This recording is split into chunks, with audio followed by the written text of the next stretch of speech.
हरे कृष्णा।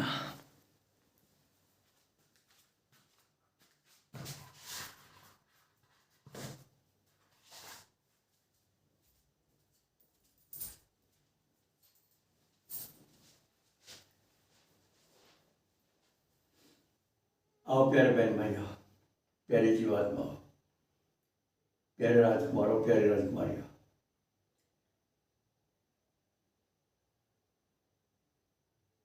सत्संग चर्चा करके कुछ आत्मा परमात्मा संबंधी सच्ची जानकारी प्राप्त करें और आत्म चिंतन करने का मन बनाएं। आज हमें किसी पुस्तक में एक गुरु चेले का संवाद पढ़ा था। गुरु ब्रह्मज्ञानी थे, वो अपने आप में थे, अपने स्वरूप में स्थित थे, सर्वज्ञ थे। तो चेला बार बार उनसे ये प्रश्न करता था, गुरु जी आप जैसी स्थिति मेरी कब को होगी? मैं क्या करूं, क्या सोचूं?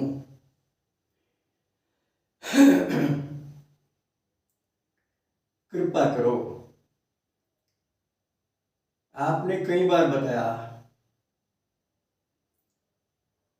कि जीवन निश्चित नहीं, मृत्यु निश्चित है।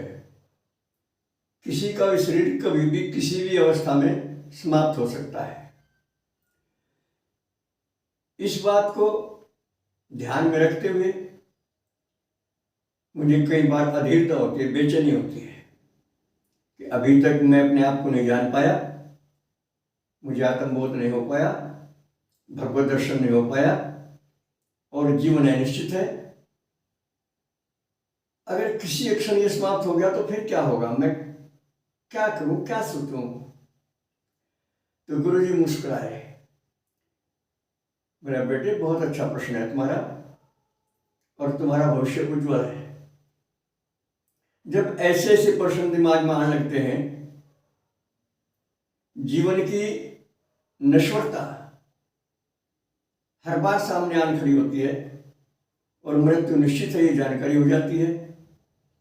तो फिर जो हम लारा लगे रहते हैं संसार में खाने कमाने के, इससे मन हटने लगता है। और बेटे ध्यान से सुनो, लो आज मैं तुम्हें फिर वही एक बार तुम्हारे याद दिला रहा हूं, वो बात जो मैंने कई बार तुम्हारे याद दिलाई। मैं और तुम अलग अलग दिख रहे। जिस शरीर में मैं हूं वो शरीर तुम्हारे शरीर से बड़ा है, तुम्हारा शरीर छोटा है, लेकिन तुम्हारे शरीर में भी मैं ही हूं आत्मा रूप से। आत्मा मेरी तुम्हारी दो नहीं हो सकती। मन दो है, बुद्धि दो है, किस्मत दो है, शरीर दो है, रूप दो है, नाम दो है, सब कुछ अलग अलग है मेरा तुम्हारा, लेकिन जो असल सत्ता है वो दो नहीं हो सकती। जरा गहराई से ध्यान से सुनो, समझो, गुणो। वास्तव में जो मैं हूं वही तुम हो, जो तुम हो वही मैं हूं, और जो हम और तुम है वही ये है हमारे आसपास, और जो हमारे से दूर है वो भी यही है।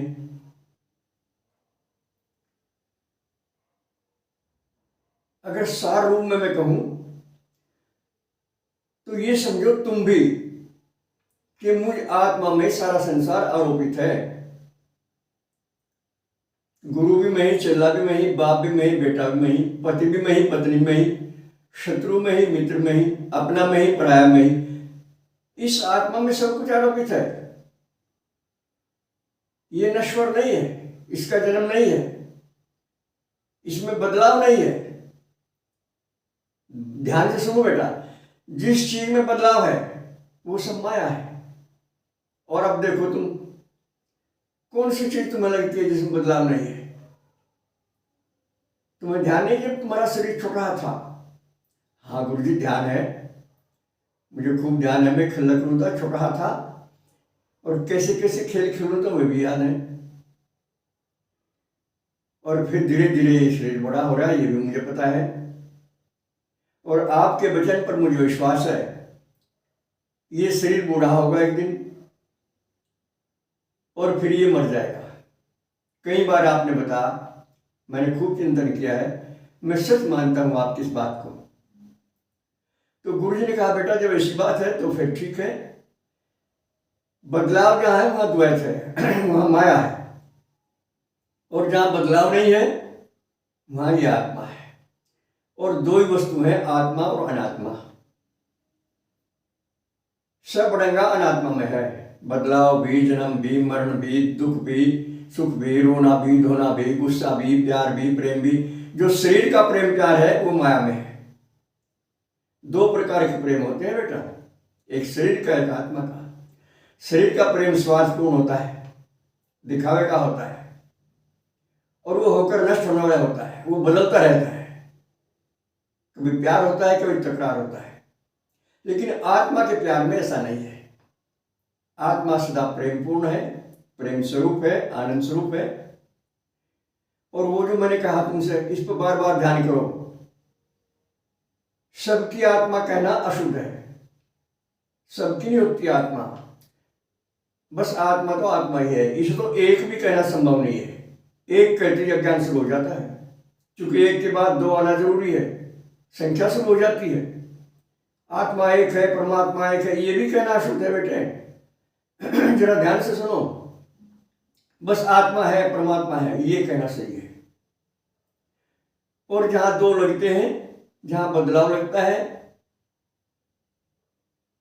वो माया है। इसे परख लो, और परखने के बाद अपने आप में स्वतः ही आ जाओगे। जब तुम्हें अनात्मा का ज्ञान हो जाएगा तो स्वतः आत्मबोध हो जाएगा।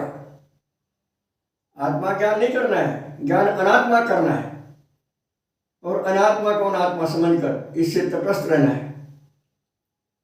कोई कारोबार छोड़ना नहीं है, संसार के साथ रहना है, घर परिवार में रहना है, अथवा जहाँ कहीं बाहर अंजल है वहाँ जाना है, लेकिन अपने आप में रहना है। इसका बार बार चिंतन करो, निश्चय ही कल्याण होगा तुम्हारा। मैं देख रहा हूं तुम्हारा भविष्य उज्जवल है। जिस समय आदमी के मन में ये बातें आने लगती हैं जो तुमने अभी मुझे बताई, तो ये समझो कि उसका परिणाम लेन पाने वाला है। निराश ना हो, उदास ना हो, और स्वयं को कर्ता ना मानने मैं कर रहा हूं। ये फिर माया का जाल है। कर्तापन माया में है, खाना पीना माया में है, कमाना धमाना माया में है, सोना जागना माया में है। तुम्हें आवश्यकता ही नहीं है कहीं की भी, तुम्हारे अंदर इच्छा ही नहीं है कोई, तुम्हारे अंदर इच्छा का प्रवेश ही नहीं है। तुम सदा से सदा के लिए हो। ये सृष्टि प्रलय भी माया में है। आत्मा में कोई सृष्टि नहीं, कोई प्रलय नहीं। बस इस बात का चिंतन करते रहो। तो चूंकि गुरु जी के वचन में सच्चाई थी, गुरु जी स्वयं आत्मबोध प्राप्त हुए थे, इसलिए इन बातों का प्रभाव शिष्य पर बहुत अधिक पड़ा, और उसका दृष्टिकोण उसी से बदल गया। उसके चेहरे पर तेज आ गया, वो मुस्कुराने लगा। गुरु जी कहने के जाओ बेटा तुम्हारा कल्याण हो गया। और अधिकारियों से चर्चा करना इस बात की, अनाधिकारी को मत चर्चा करना। इस आत्मा में दिखावा नहीं है। बस आज इतना ही। सर्वे भवन्तु सुखिनः, सर्वे सन्तु निरामया, सर्वे भद्राणि पश्यन्तु, मा कश्चित् दुःखभाग् भवेत्। हरि ओम तत्सत।